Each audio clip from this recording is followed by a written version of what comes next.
Hey guys, good morning. It's day 3 and nag-check out na kami. Kasama ko ulit si parang Reanimator, no? So, nag-check out na kami guys kasi lipat kami ng hotel sa Makuhari Mese, which is yun yung event talaga na represent natin Pilipinas. Pero nandito kami ngayon sa Skytree. So, ito yung pinakamataas, di ba? Ito yung pinakamataas guys na point sa Tokyo. Bang! Damn son! Pag umabot ng 1K likes itong video na to, bubuuin ko yan sa kada crop. I got you covered. Bubuuin natin yan ng malupitan. Uy, gulat naman ako. For today, pumunta muna kami sa Tokyo, sa Pokemon dito. Babalitaan ko kayo. Papapicture lang kay paring Rain kasi mukhang town hall, oh. Mukhang town hall build natin, pare. Sabi ko sa inyo, hindi wak kong build ko. Hindi lang kayo nakaka-appreciate, no?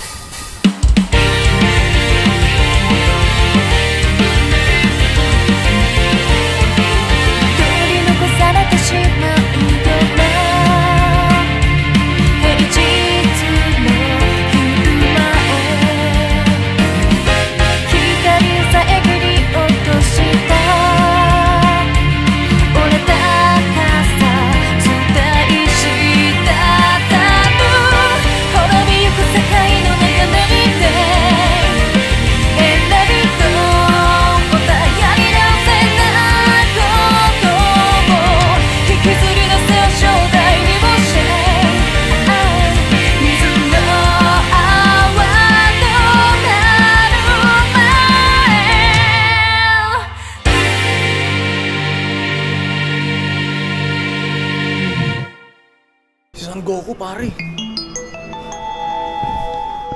Ba yan si One Piece? Si One Piece yan. Pogi pala ni One Piece eh. Gomu no. Jet to pistol. Bye bye. Bye Luffy.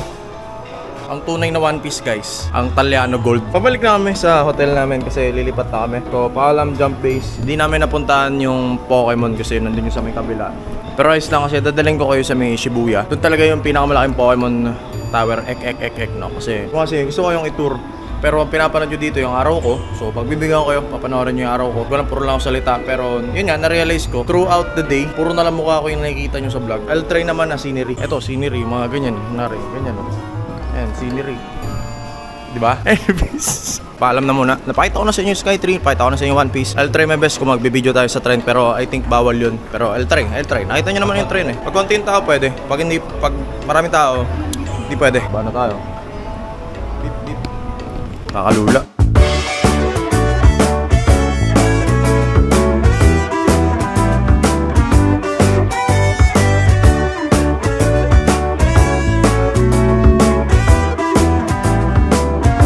So guys, medyo malayo-layo pa kami ni Rain and kasama kami.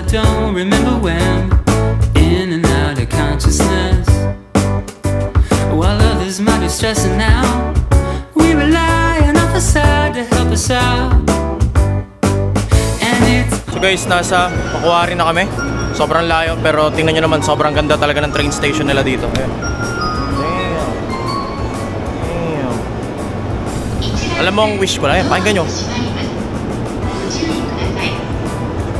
Ito nang sisimp ng cosplayer, syempre. Ako hiling ko lang talaga sa Pilipinas. Sana maging kahit ganito lang yung train station. Kahit train station lang. Kung papapiliin ako, A, magandang daanan para sa Japan. B, train station. Pipiliin ko na lang siguro bako-bako pero maganda yung public transportation. Kasi dito sa Japan guys, talagang puro tren-tren lang talaga. Ano ba yun? Puro tren-tren lang sila tapos yun lang, ginagawa nila, puro tren lang. Kunwari magpupunta ka ng probinsya, tren. Pupunta ka ng sobrang layo, tren. Unless hindi yun mga probinsyang Tagwa. Hindi naman lahat ng Japan eh may tren. Pero okay par, tara na. We were always far ahead, me and you. And it's obvious now. Finally, guys, tingnan nyo kung sa Conquest we only have 2 halls, which is yung second floor pati first floor. Tingnan nyo yung iikutan natin tomorrow. International Conference Hall, Makuhari Event Hall.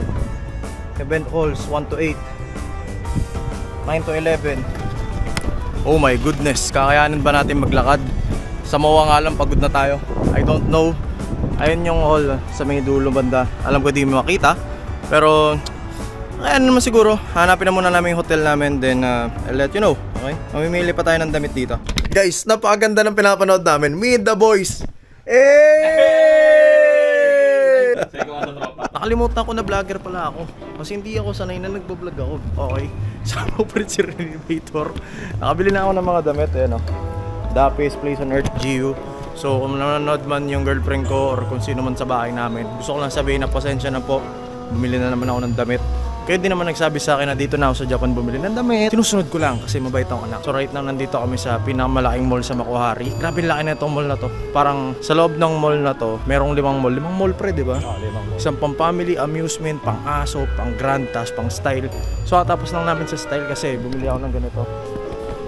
Though medyo nabitin ako kasi may mga hinahanap akong kagamitan. Pero it's aight, okay lang naman. Kasi kaya naman nating style na rin naman yun. Honestly gusto kong mag-boots. Siya magbo-boots. Ako di ko kaya mag-boots kasi number 1, sobrang sira na yung paa ko. Kasi way back pa before, siguro bata pa ako. Sayaw ako ng sayaw, wala akong pakialam. So sumayaw, magsasayaw ako kahit sobrang sigip na sapatos ko. Lahat gagawin ko mga sayaw lang. So by the time na tumigil ako sumayaw, aside na ng paa ko, hindi ko na kayang itigil. Sobrang sakit na talaga. Kaya basag-basag na yung paa ko. Kaya makikita niyo yung paa ko ngayon.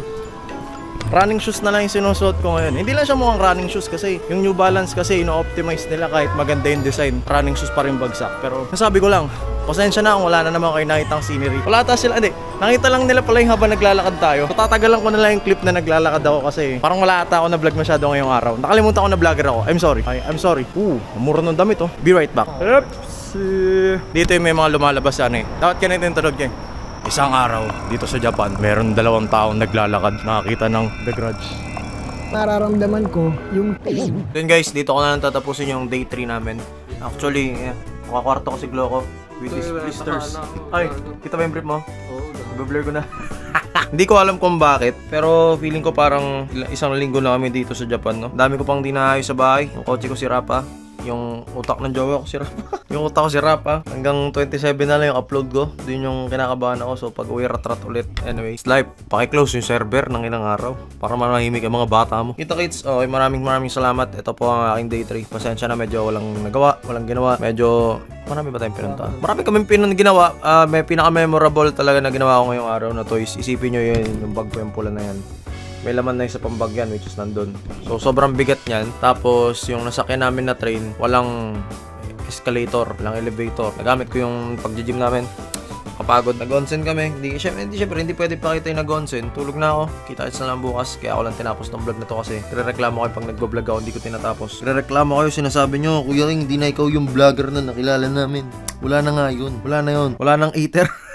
Bye guys. Bukas na lang, okay. Bukas ng event. Hindi ko alam paano i-represent yung Pilipinas. Pero may content plan naman tayo. Hindi ko lang alam anong gagawin ko. First time ko lang to na ano. Hindi ko alam bakit ako yung naging representative ng Pilipinas. Thank you Lord pa rin. Binobola pa ako eh. Kasi Sir, yan. Tangina, sino pa ba kundi si King FB ang mag-represent sa ating mga Pinoy? wala, hindi. Tangina. Hindi pwede. Kung ako nag-represent, hindi Pinas nag-represent. Bye guys. Tomorrow na lang. Maraming salamat. Abutin natin ng hindi ko alam. Aray. Dahil sa inyo nandito ako. Bye-bye. Night. Ingat. John Lloyd.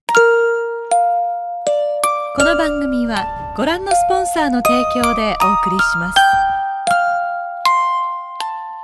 We've been sliding since I don't remember when, in and out of consciousness, while others might be stressing out.